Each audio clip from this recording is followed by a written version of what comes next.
Benvinguts a classes de la nostra llengua, y con lo cual no me toques las palmas, que me conozco.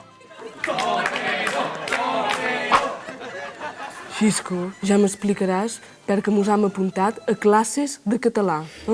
He sentit la paraula català. No, profe, l'ha dit ell. Tu, en el espai d'en Rajoy.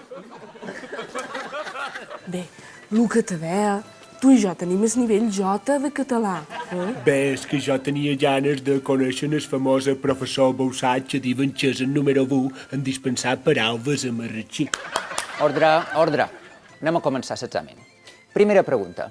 Apuntau, és un dictat. La nostra llengua té dos tipus de pronoms. Els pronoms forts, que acompanyen en el PP, i els pronoms febles, que sempre acompanyen en el PSOE.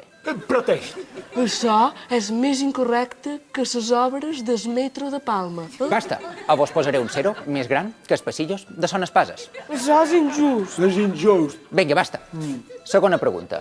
Escriviu 3 paraules relacionades amb el terme poble. Teniu 20 segons. Xisco, què fas? Ja que no vas copiar res dels plans de la Margarita Nájera, ara no m'ho copiïs l'examen. Temps. Amem, Xisco. Digues quines paraules has escrit. He pensat consens social i la tercera paraula és totes aquestes qüestions. Malament, Xisco. A la nostra llengua no deim consens, deim decret llei. Tampoc deim social, sinó popular. I no deim totes aquestes qüestions, sinó con lo qual. I con lo qual torna a setembre. Professor Bausat, tu no ets professor ni ets res. Ni res. Si mos en el cove s'aixàs el xap... Ai, si l'aixecàs. Xisco, suspès.